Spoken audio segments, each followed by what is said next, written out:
Donc vous êtes au Fort Napoléon, d'ailleurs qui ne s'est pas toujours appelé comme ça, parce que là nous sommes sur le sommet de la colline Caire, et le Fort Napoléon qui date de 1821 s'appelait au début le Fort Caire. Ça c'est pour un petit rappel sur les choses. Après bon, on va revenir rapidement à sa fonction d'aujourd'hui. C'est un site qui a été voué à la défense pendant des années, ensuite qui a été désarmé. La ville l'a récupéré en quelque sorte en 1973, je crois, enfin du moins dans les années 70, et a effectué quelques travaux de restauration pour ensuite y installer des activités culturelles, parce que le Fort Napoléon était au départ un centre de rencontres et d'échanges culturels. À partir des années 1990, la galerie de la tête d'Obsidienne été accueillie par le Fort Napoléon, parce qu'elle était en centre-ville depuis 1985, donc avec une activité art plastique, une programmation d'exposition d'art contemporain. Ensuite, également, il faut citer le festival de jazz qui appartient vraiment à l'identité du lieu et qui a eu lieu jusqu'à maintenant pendant l'été. Un petit peu plus tard, dans les années, on va dire, 2000, on a installé une autre galerie avec un autre type de programmation, mais toujours aux arts plastiques, qu'on a prénommé les Galeries du Fort, qui sont d'ailleurs un pendant de la Galerie de la Tête d'Obsidienne, mais avec une programmation différente. Donc c'est ce lieu qui a été donc voué à la défense, maintenant a un statut de lieu de mémoire, et au bout de 25 ans, pour ce qui est des arts plastiques, a une identité très fortement liée aux arts plastiques. Alors le choix de cette exposition, donc là, il faut expliquer un petit peu comment je travaille, enfin comment on travaille d'une manière générale dans un centre d'art pour une exposition.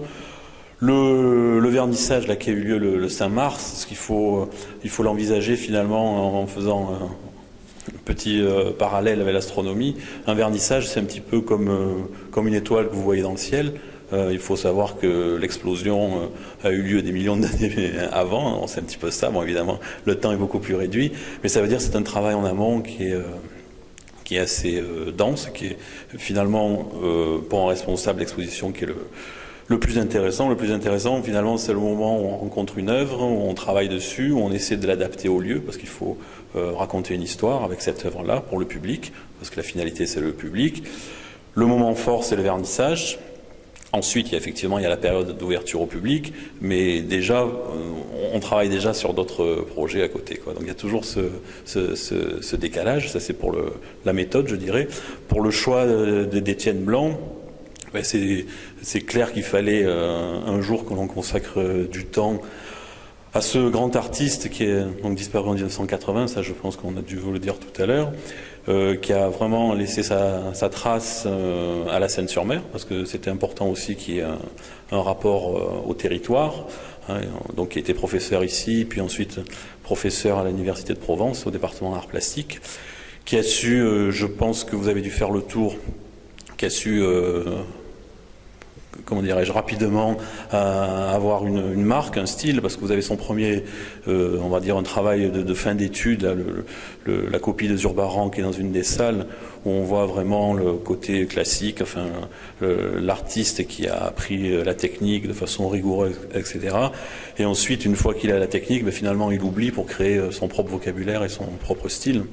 Donc c'était important de montrer, grâce à la famille, d'Étienne Blanc, son épouse, sa fille et puis André, donc son gendre, de montrer quelque chose autre que ce qui a déjà été montré dans la région, parce qu'il y a déjà eu une belle exposition d'ailleurs à la Maison du Patrimoine au Brusque.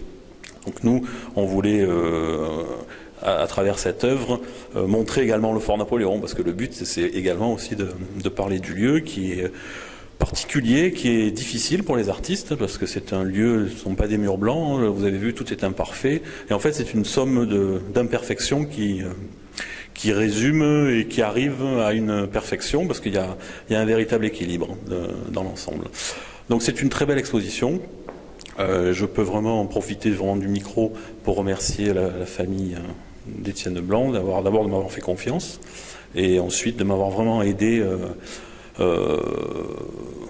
à chaque instant pour faire en sorte que cet événement soit un succès. Je pense que ça en est un. Déjà le soir du vernissage, on a bien vu que le public répondait à notre invitation, et l'exposition dure assez longtemps, c'est voulu, parce qu'elle s'achève le 13 mai, pour permettre évidemment à celles et ceux qui ne pouvaient pas être là le soir du vernissage de visiter cette exposition, et également parce qu'on a un travail très important avec les scolaires, donc avec les écoles de la ville, à l'aide de médiateurs. Nous montrons aux tout petits, enfin différentes classes, tout l'intérêt qu'il y a à visiter une exposition et à s'ouvrir sur l'art, sur le monde et sur l'autre en général, et je dirais même en particulier. Voilà.